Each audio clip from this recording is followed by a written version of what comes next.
Bonsoir.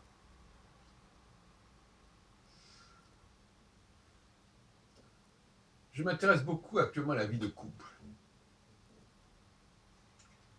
Je vis une relation de couple plus ou moins engagée, encore en formation, mais quelque chose qui m'interpelle. C'est important d'avoir ce genre de relation, de situation. Et c'est une relation de couple extrêmement caricaturale, je dirais, d'une certaine façon. Avec une femme qui est hyper occupée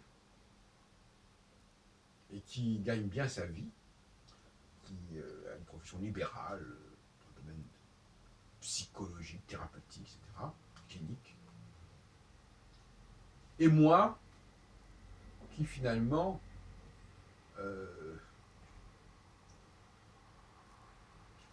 ne suis pas sous la contrainte de demandes particulières. Je propose des choses, mais personne n'attend rien de moi, à proprement parler. Alors qu'elle est constamment entourée de gens qui attendent quelque chose d'elle, qui viennent la voir pour ceci ou cela. Moi, je ne suis pas dans cette situation. Et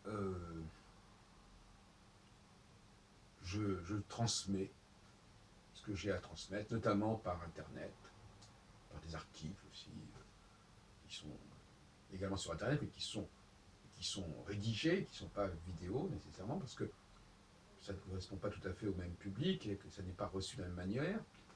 Un texte écrit, un texte oral, ça poserait d'ailleurs des problèmes très intéressants, qui nous ramènent à la visualité ou à l'oralité.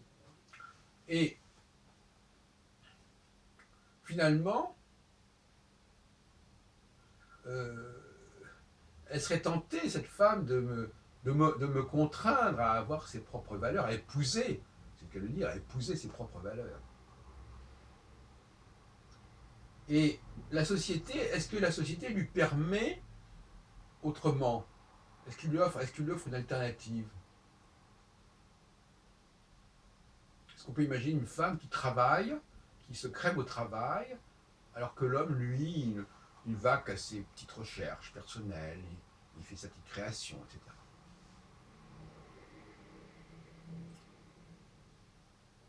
Moi, je pense que c'est le couple d'avenir, cela. Le couple d'avenir.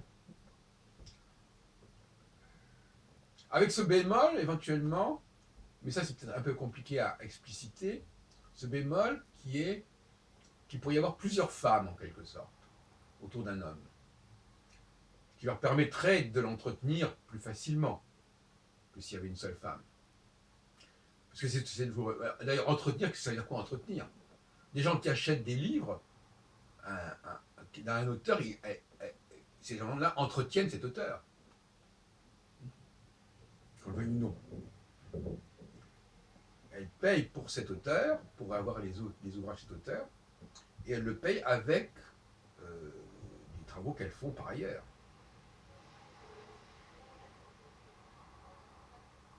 Mais à partir du moment où les femmes ne jouent pas le jeu, pour des raisons qu'on a déjà expliquées, par mimétisme, qu'elles veulent être des hommes, donc elles ne veulent pas être. Elles veulent. Elles veulent. Elles veulent pas être en position d'être par rapport à l'homme, elles veulent être l'homme. Elles ne veulent pas aider l'homme, elles veulent être l'homme. Il y a un refus d'altérité à ce niveau-là.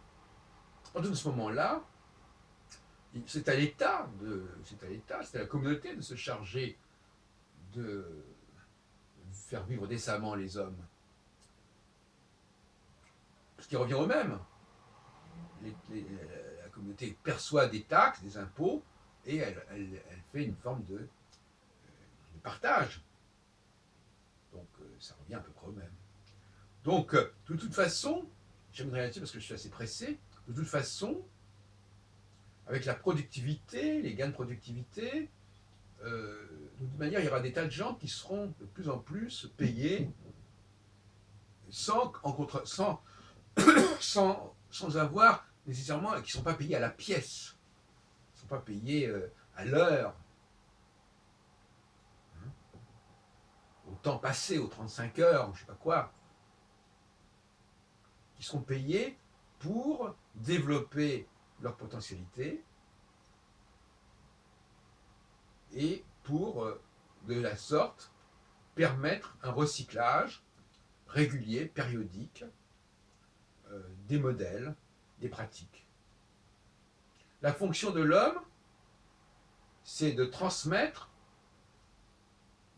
pour employer l'expression, l'homme donne et il reprend, comme on dit ça de Dieu. Il a donné, il a repris. Il donne un jouet à la femme, mais ce jouet, il se casse, ou bien l'homme lui-même le casse, c'est-à-dire qu'il le dévalue, il le dévalorise, parce qu'il en a un autre à lui proposer. Donc il reprend ce qu'il a donné, et c'est ça qui fait son pouvoir.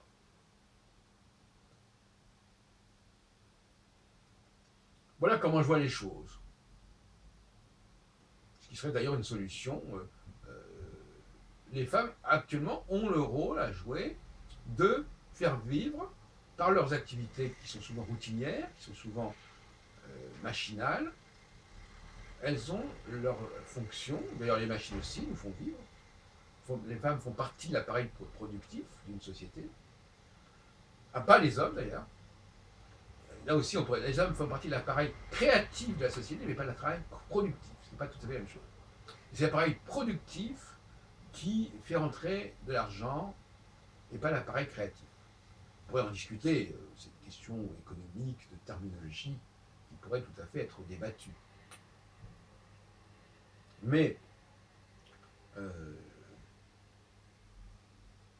je pense au contraire que, partout où quelqu'un est créatif, les femmes peuvent très bien récupérer sa création et l'exploiter et la valoriser. Et donc à ce moment-là, gagner de l'argent. Sur le dos de l'homme, quelque part. D'où la question de la propriété intellectuelle, etc. Bon. Donc de toute façon, les femmes n'ont qu'à se servir. Il y a des tas d'hommes qui sont créatifs. C'est un peu comme des vaches à lait. Il n'y a qu'à les traire. Elles devraient observer le monde autour d'eux, elles devraient observer les hommes, elles devraient savoir reconnaître les hommes les plus valables, plutôt que de se prendre pour des hommes. Et ça, c'est le véritable dysfonctionnement de notre société.